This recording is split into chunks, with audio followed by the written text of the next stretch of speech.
Blenheim Palace, one of the grandest of all Britain's great houses.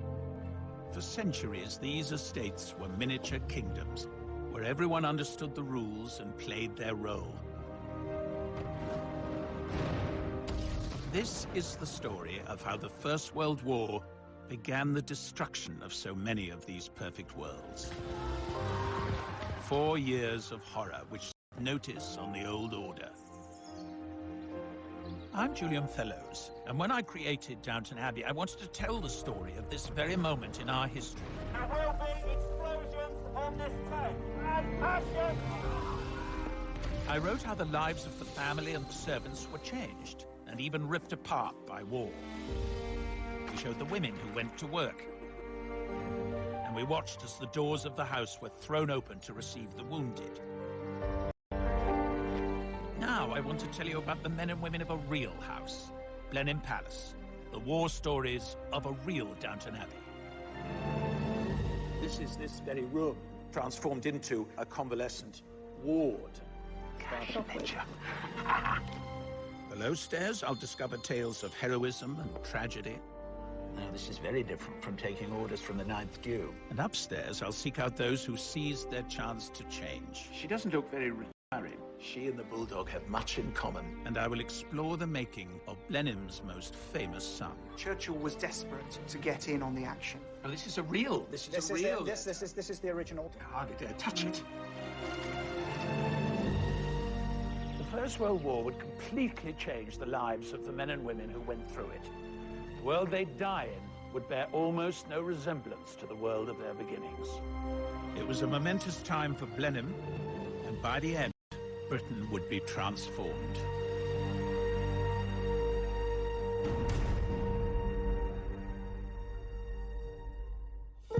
Blenheim Palace was built in 1722, an extraordinary physical manifestation of the power and status of the Churchill, later Spencer-Churchill dynasty. The Dukes of Marlborough were the head of the family, kings in their own land. 80 servants ran the house and gardens. 145 farms were worked by tenant farmers and labourers. The house dominated the town of Woodstock, just beyond its walls. Its children attended Blenheim schools. Shopkeepers and craftsmen depended on the house for their livelihoods. And so it remained until the Great War. So what was life like at Blenheim before the 9th Duke inherited? Blenheim was almost bankrupt. His father had sold much of the collection. The whole estate was tottering, and it needed a vast injection of money to get it up and running again. And Consuela Vanderbilt could provide it.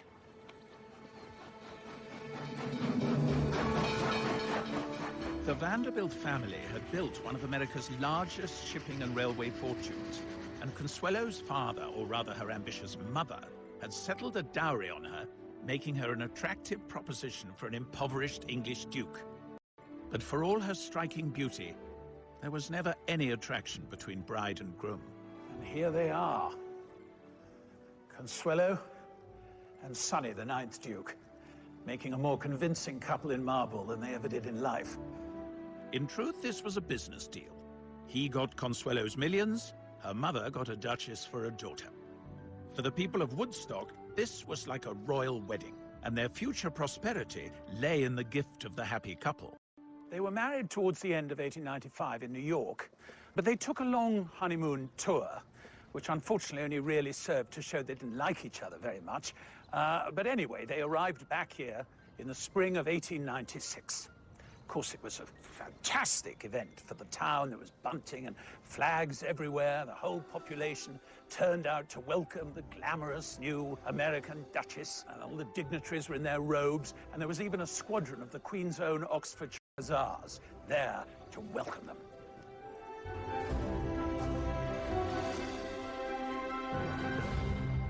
Consuelo's reception was cooler once she entered the palace. There she met her new in-laws, the Spencer-Churchill family.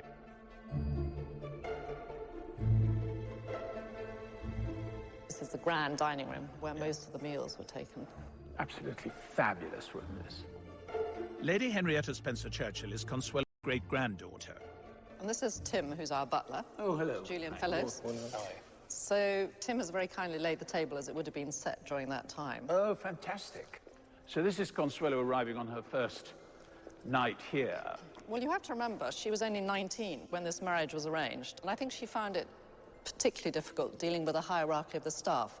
At that time at Blenheim, there were probably up to 80 household staff. Yeah. And, you know, there's this wonderful story when she wants fire lit, and she calls for the butler. The butler says, that's actually not my job. I'll just call for the footman to light the fire. She says, don't worry, I'll do it myself.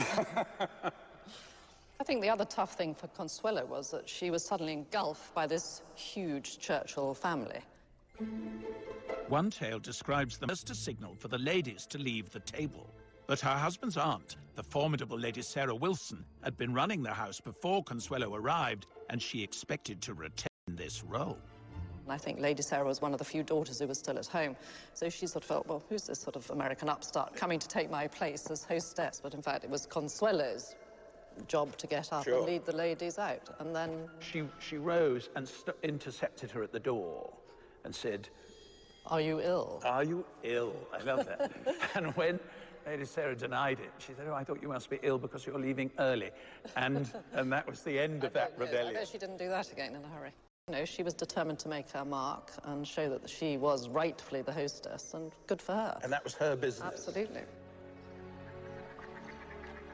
Such pettiness was made irrelevant in August 1914 with the declaration of war. Men clamored to enlist, and women from all classes looked to play a part. But I was surprised to discover that Lady Sarah Wilson was one of the first to answer the call, that she would leave the lavish surroundings of Blenheim with its staff happy to wait on her hand and foot, and instead volunteer for service. I have here the medal card, something I didn't know existed, of Lady Sarah Wilson. Here she is listed as being at the Allied Forces Base Hospital, which must mean that she went abroad. She went either to the front or near the front at any rate. So she was not simply sitting at home knitting socks for soldiers. She was in the thick of it. And I am going to try and find out a bit more about that.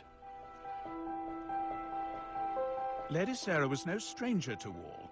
When her officer husband, Gordon Wilson, went to fight in the Boer War, she followed, rather incredibly finding fame as the first female war correspondent, becoming something of a feminist heroine.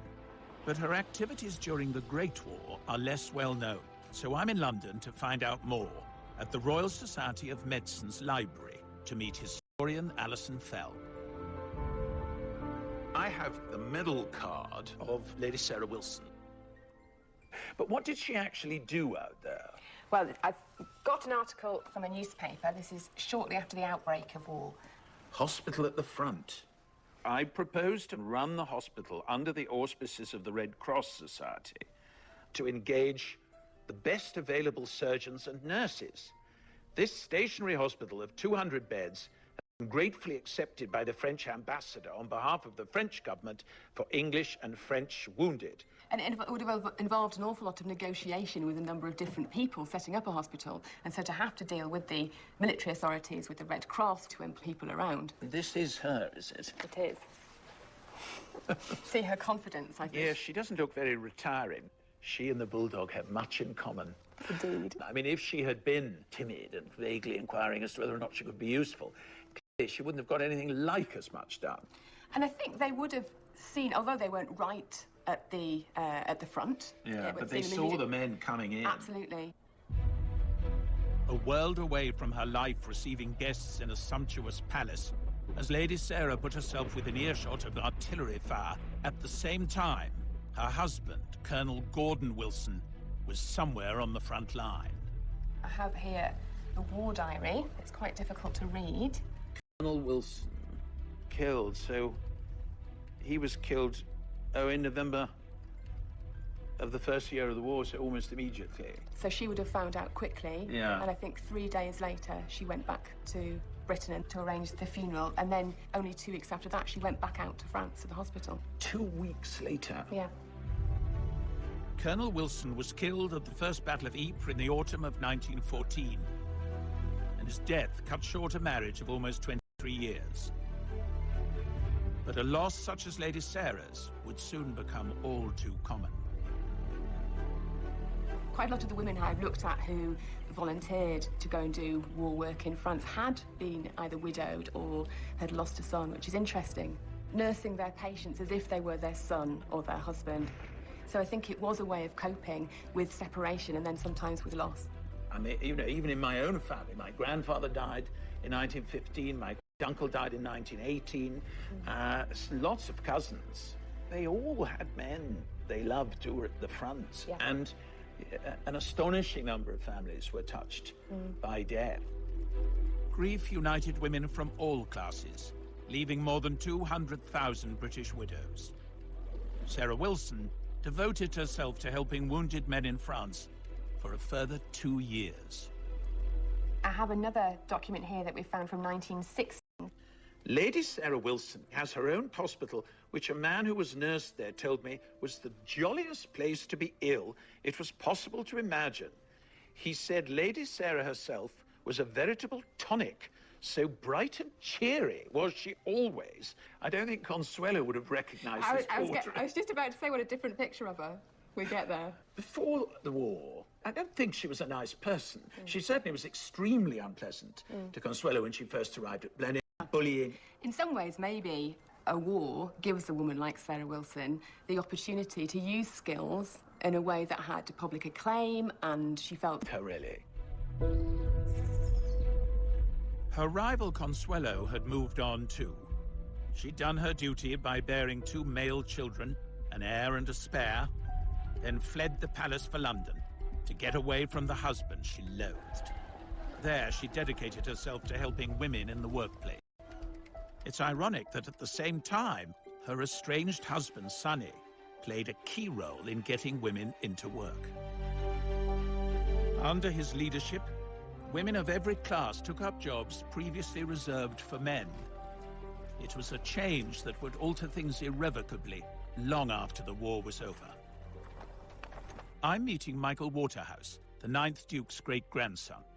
He founded this women's land corps that became the land army that we know so much about from the Second World War. Well, the Second War, we always think it's a Second World War phenomenon. But it's not. It's Sonny Marlborough as a junior Minister of Agriculture, and he encouraged women to come forward to work on the estate because all the men went off to the front. The Duke didn't stop there. He offered this very formal long library for service. Before the war, it had accommodated grand balls and glittering receptions, and it would have been unthinkable to see it filled with sick beds. You know, this is this very room transformed into a convalescent ward. I find there's something very moving in that, really, wanting to involve even the house. He really made Blenheim play its part in the war. You know, ploughing up the sheep walks for arable, planting cabbages in the herbaceous borders. He saw himself as a great Englishman, and he was going to do his bit for Britain, and he was jolly well also, as minister, going to use his influence to encourage other people to follow his example. This was before the National Health Service, and it was vital that these great families got involved, because in the First War, their houses were not requisitioned. They had to be offered freely by their owners. By the end of the war, 3,000 buildings became temporary hospitals. And in these hospitals, on the land and in munitions factories, 2 million British women took the place of the men who'd gone to fight. Their service would prompt first concessions, allowing women the right to vote. But it was the men of Blenheim who faced the horrors of the front line. Above stairs and below stairs, they volunteered to fight for their way of life. I'm going in search of 2 young men from very different backgrounds.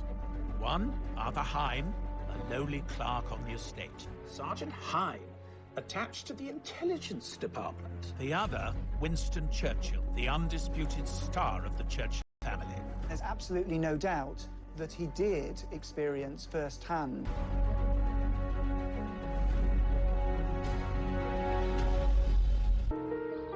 Blenheim Palace. For 300 years, this has been the home of the Dukes of Marlborough, head of the Churchill family. They created this jewel in 30,000 acres of Oxfordshire, where their money and status offered security to all around them. In return, their servants and local people deferred to them, trusting them with their lives. But when the First World War broke out, this ancient system was put to the test. All the great and the good of Blenheim and people who worked for them found themselves involved in world events, and nobody was keener to get stuck in than Winston Churchill. This is what he wrote to his wife. "My darling one and beautiful, everything trends towards catastrophe and collapse. I am interested, geared up and happy. Is it not horrible to be built like that?" It shouldn't surprise us too much that Winston Churchill was so anxious for glory in politics and in warfare. This is where he was born, and Blenheim Palace is a house built on war.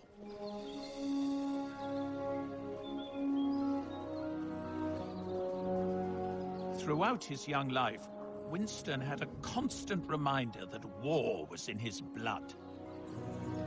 His ancestor John Churchill won a famous victory over France. He was rewarded with Blenheim and a dukedom. Well, this is the column raised to the memory of the first Duke of Marlborough, with an incredibly splendid inscription, which is pretty florid.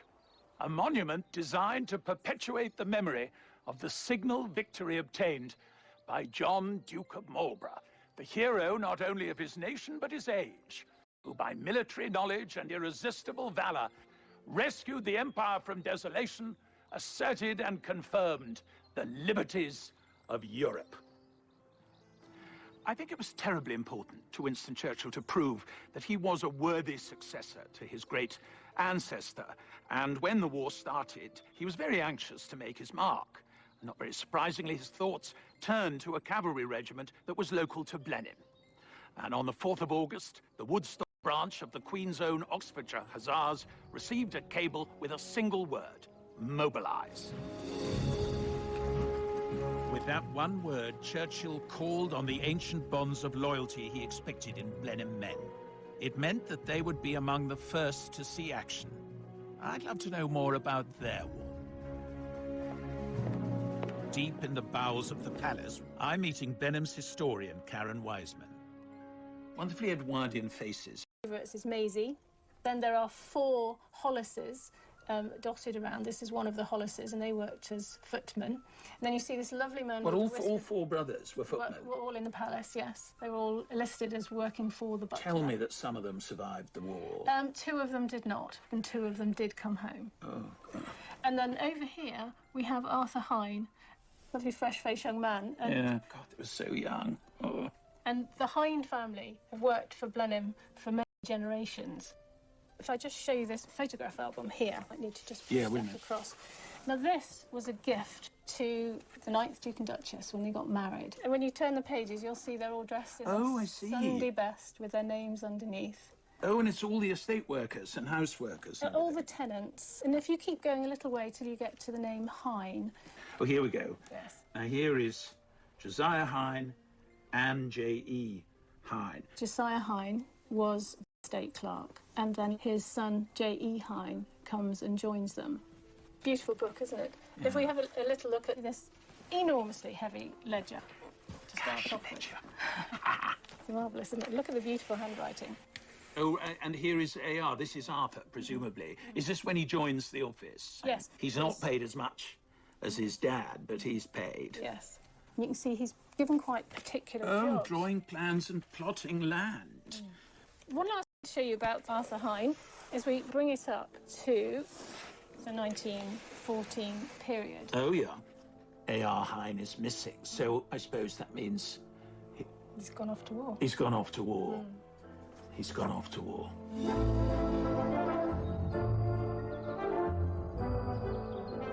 Up to this point, much of Arthur Hine's experience of military life had been in the Hussars' regular training camps at Blenheim, where he would have encountered Winston Churchill.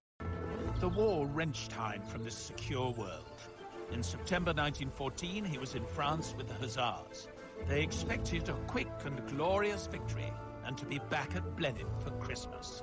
Where is Dunkirk? Dunkirk is just inside France here. Yes, I see. I'm meeting military historian Chris Baker. He's made a discovery about Arthur Hine's first experience of war. So Churchill has decided to send over the Hussars And Hine goes with them, presumably. Yes. Do we have anything of his actual career once he'd crossed over? Well, what we know is that he was a dispatch rider message carrier. An article appeared in the press. Oh, this is nice. Sergeant Hine of Woodstock, attached to the intelligence department, went through the bombardment of Antwerp and was at the firing lines at the forts. Officer. His name was Major Fines. Fines? Fines. Now, he's been Churchill's parliamentary private secretary for a while. And of course, the two, with their connection to the men of Blenheim, Arthur would have been known to them. And if you're going to be sent into a fast-moving and dangerous situation, well, take a man you trust. The besieged Belgian city of Antwerp was on the brink of surrender to Germany. Winston Churchill became the loudest advocate of a British mission to save the city, which sent local Blenheim man Arthur Hine into the fray as a dispatch rider. The Germans brought up what for the time was the heaviest artillery in the world. They begin a deliberate, steady, heavy bombardment of the city.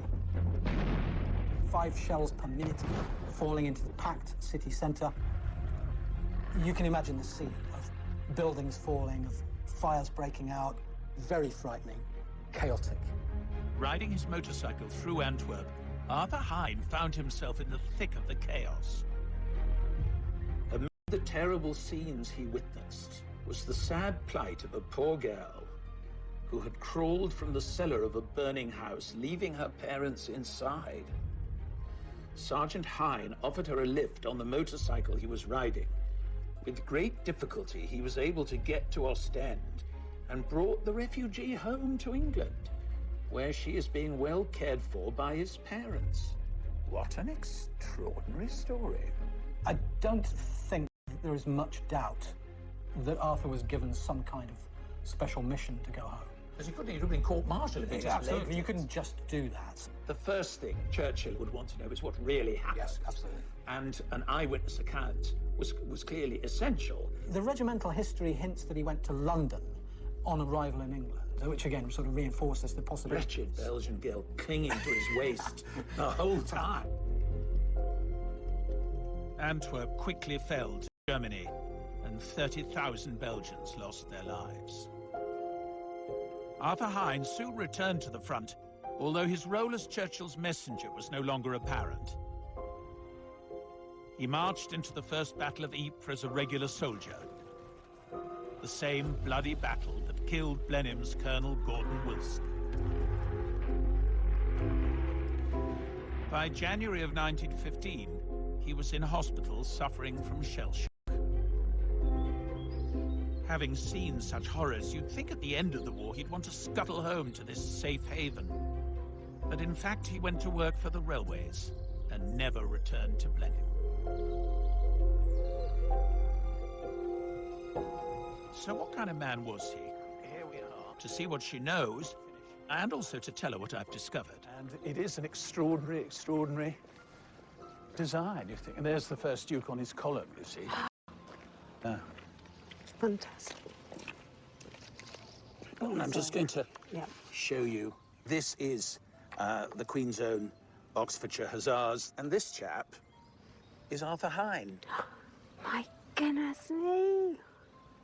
He looks so young, doesn't he? It's just He looks so heartbreaking. Really. small. So small and So young. small.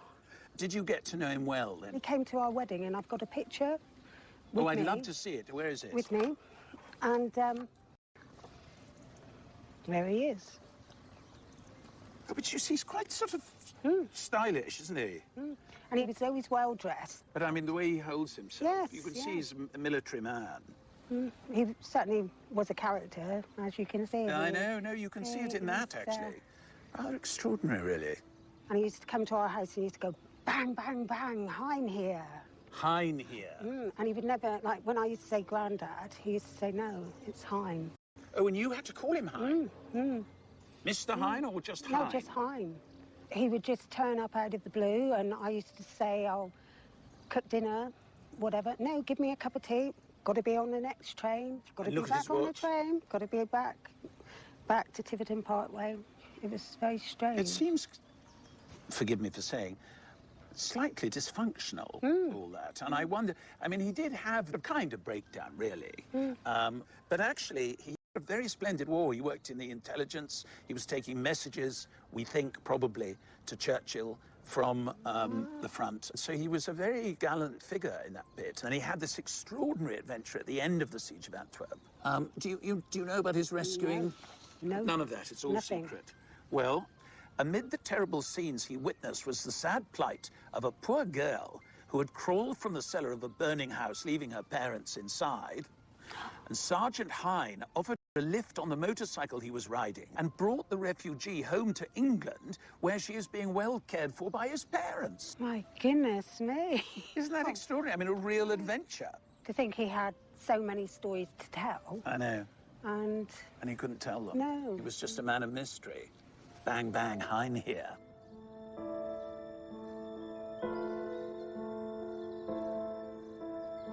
I have a sort of renewed vision of Arthur Hine as an older man, really.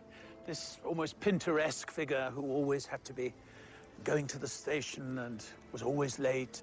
But I think what it tells us more than anything is the rupture that the war brought. I mean, here he was, a Blenheim man. He knew that that man had gone and he had become someone else. And the only way he could really deal with it was to reinvent himself and start again. I find that very poignant. And I'm afraid there were many, many men who felt exactly like that. And what of that other Blenheim man who had sent Arthur Hine to war?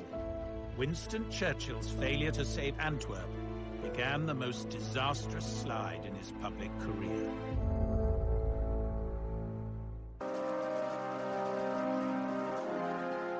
Blenheim Palace, home of the Dukes of Marlborough.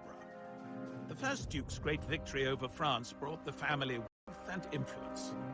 And the man most likely to follow in his footsteps was Winston Churchill. But the Great War threatened to defeat his ambition.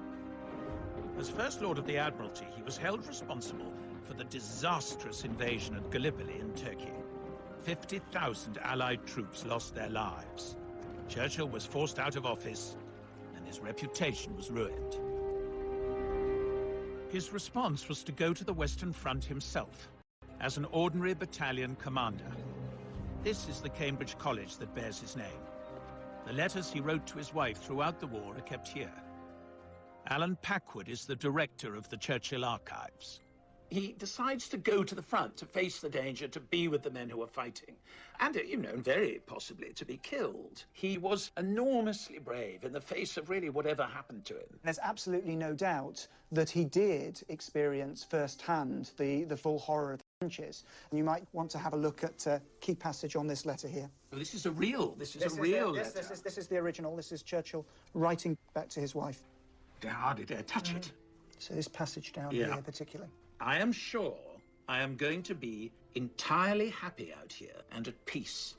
It's an interesting choice of words at the front. I must try to win my way as a good and sincere soldier, but do not suppose I shall run any foolish risks or do anything which is not obviously required. Always your devoted and loving husband, Winston. There's absolutely no doubt that he was personally brave, that he was very resolute under fire, and that's brought very vividly to life by this letter back to his wife, Clementine, from November 1915. So this is the original letter. We have this transcript for you here. You'd rather I touched that than that, wouldn't Of course. you? I know your sort. My darling, we have finished our first 48 hours in the trenches. It is a wild scene. Filth and rubbish everywhere. Graves built into the soil. God.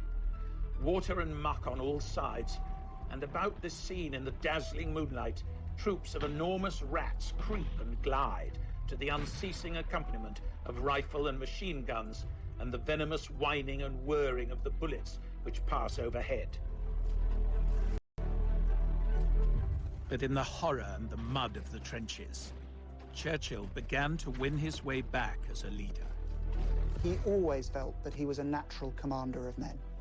But he does win them over by taking a keen interest in their welfare. One of the first things he does is to declare war on the lice. He lays on entertainment for them. He lobbies to have his troops built back up to complement. There was this kind of ancient arrangement that the townspeople or the tenant farmers would give deference in return for protection. That's the tradition from which Churchill comes. He clearly won them over and proved himself actually quite an inspirational commander. Must have been incredibly relieving, actually, for his men, that they knew they had someone who was on their side, taking an interest, and more to the point, had contacts right at the top of the stairs. I think Winston Churchill is one of those people who was changed for the better by the First World War. That very aristocratic sense of entitlement, rather unquestioned, rather arrogant, really, seemed to develop into something kinder and more responsible and more modern. I suppose in a way one could say the First World War made him the man to win the Second World War. The war was dragging Blenheim and its people into the future, whether they wanted it or not. The fact is, who gave the orders and who took them was changing, and a new force was emerging, the middle class. Huge family, yeah. I'm interested in how these changes affected a soldier from a solid Blenheim working family. Yes, George Farley was the founder. George Farley and Son was the firm. House painter, house painter. Genealogist Mary Evans has been digging into this long line of painter-decorators who for generations kept the palace pristine. And if we look in the estate ledgers, we can see George Farley and Sons. 1898. 1898, So it wasn't long after the Duchess's dollars had arrived that we have the kick-off. That's right, yes, indeed. We have them again a little bit later on. And what level are we talking? So bedrooms and passages or staterooms? All sorts. We have one here, look, colouring the walls, etc., in the long library. Oh, OK. Oh, this is 1903. very grown-up stuff. Yes. Mary's found the war record of one member of the Farley family, Albert Frederick Farley, and he joined up on the 15th of September 1915. So that's before conscription. Conscription didn't come in until the following year. Oh, offence. This is only for reporting offences. This is for the offences, yes. When on active service, not complying with an order, which sounds very serious, although in brackets it says, i.e. not cleaning cooking utensils when ordered. When ordered. Yes, I'm sort of slightly with Albert over that one, so I don't want to hold that against him too much. 13th of March, 1916.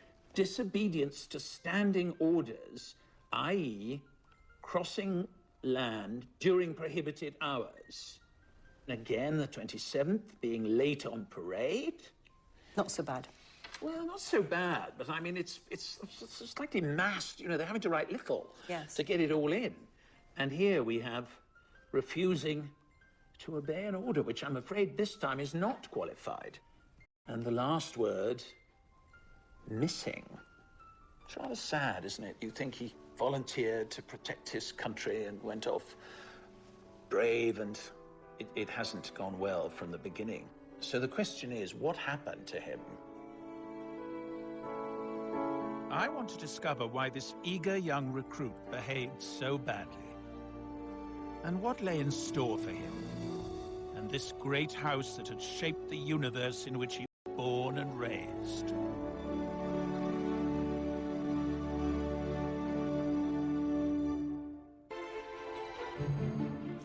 Before the First World War, Blenheim employed 25 craftsmen, from water engineers to carpenters. The Farley family were decorators and had painted these rooms for generations. They were loyal workers and well looked after. I've come to Balliol College in Oxford to meet military historian Gary Sheffield. I'm hoping he can explain why, after volunteering for the army, a member of that family should acquire such a bad disciplinary record. Albert Farley, I imagine, fairly straightforward. The man comes from a good background, and it goes so wrong for him. Do we know more about these offences and this punishment? It says there, FP for field punishment number 1, which is the most serious one. Probably next to executions, the most controversial part of British discipline in the First World War, because it involved tying a soldier to a fixed object 2 hours a day for 21 days.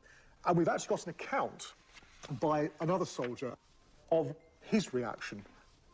I saw that one of the artillerymen was stretched out, cruciform fashion, his arms and legs wide apart, secured to the wheel. His head lolled forward as he shook it to drive away the flies. And that scene, in the case of this half-crucified gunner, got us all groggy. That's terrible, isn't it? It's utterly inhumane.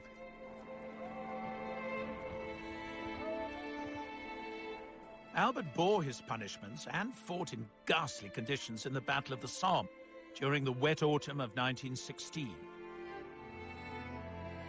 It was one of the bloodiest battles in human history. But even this nightmare cannot fully account for Albert's bad record. Most other soldiers who went through the same hell fell into line. We don't know precisely what order he disobeyed, but we do know something about the background. Have a look at this entry in the battalion war diary. Relieved by the 6th Battalion of the Queen's Regiment, very quiet but wet, marched to Berneville, billets poor, place all mud and slush. Yes, I mean, that's the key to it, isn't it? I think it is. After terrifying days and nights in the trenches, billets, temporary living quarters at a safe distance from the front, were meant to offer desperately needed respite. One of the central facets of being an officer that would have been drummed in to people going through officer cadet units in places like this Oxford College is that your first and foremost responsibility is to look after the comfort and well-being of your men. Sure, not to pour yourself an enormous whiskey and put your feet up, which I'm sure is what they really wanted to do. And this actually shows this basic principle has been broken on this occasion. Albert Farley would have entered the army expecting his commanding officer to be someone like the Duke or Winston Churchill, who almost by instinct would look after their men in the same way a landlord would look after his tenants. Given the very heavy casualties in the fighting in 1914, you had a series of officers coming into the army who came from very different social backgrounds. Let me give you the enlistment sheet of the soldier put in command of Albert Farley. Oh, here we go. Teakle. Look where he was brought up. Of 10 Rhodesia Road, Clapham. Now, this is very different from taking orders from the 9th Duke. It's actually classic lower middle class suburbia. And his occupation is interesting for an officer. His occupation in civil life is a bank clerk. Although we mustn't be too anti Mr. Teakle. I mean, why shouldn't he be an officer? Why shouldn't he get on? You know, one mustn't think it was easy for the officers either. I keep having this sense of people taken from ordinary lives, you know. That Farley simply cannot, or perhaps will not, cope with the social change that the war has brought about. And in some ways, I think we can see Albert Farley as being a victim of it. The old society is cracking in front of his eyes, and I think he's not very pleased with what replaces it. 6 months after receiving his worst punishment, Albert Farley's war was over. Under heavy machine gun fire in the Battle of Arras, he was reported as missing and accepted as having died. In Woodstock, he is honored by this monument, along with the other local men who gave their lives for their country. When the war was over, the army sent Albert's medals to his mother, Florence. Here we have the receipt for the Victory Medal. And here she's written in, "My son, A.F. Farley." I think there's a sort of pride in that when she writes "my son." She's sort of lifting him off the page. By its end, the Great War had cost nearly 1 million lives from Britain and her empire.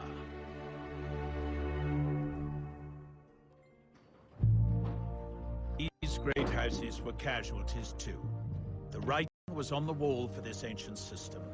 Many families had lost their heirs, servants were unwilling to return, taxes rose and the Great Depression followed. Vast tracts of land were sold off. In 1 year alone, 17 country houses were demolished. Many more were converted to other uses or given to the National Trust. At Blenheim, Sonny, the 9th Duke, refused to accept this change. His first wife, Consuelo Vanderbilt, walked away from the suffocating tradition, married again and lived happily ever after. But Sonny had dedicated his life to Blenheim and he couldn't stop now. He carried on spending her money on the house and these spectacular gardens. His grandson, the 11th Duke, has built on Sonny's lifelong obsession with Blenheim and turned it into a modern business, open to the public, but still is home. He started with the Italian gardens before the First World War, and then where we're sitting now, the water terraces, he did after the First World War, from 1925 to about 1930. Just when a lot of other families were pulling in their horns, he was making Blenheim more splendid than ever before. That's correct. I mean, it's extraordinary when you think of that. Like parterre appearing at Blenheim. Yeah, well, I mean, it's wonderful that it exists today, and we're trying to keep it going.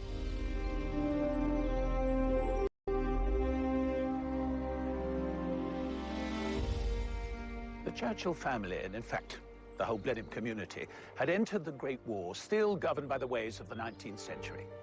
They emerged from it to find themselves in the 20th. That pre-1914 existence may have lingered on for a few years in some of these houses, but the mindset had changed. The clarity of the old world, where most people accepted the role they were born to and lived by its rules, that had been replaced by something very different. Better, maybe, but definitely more uncertain.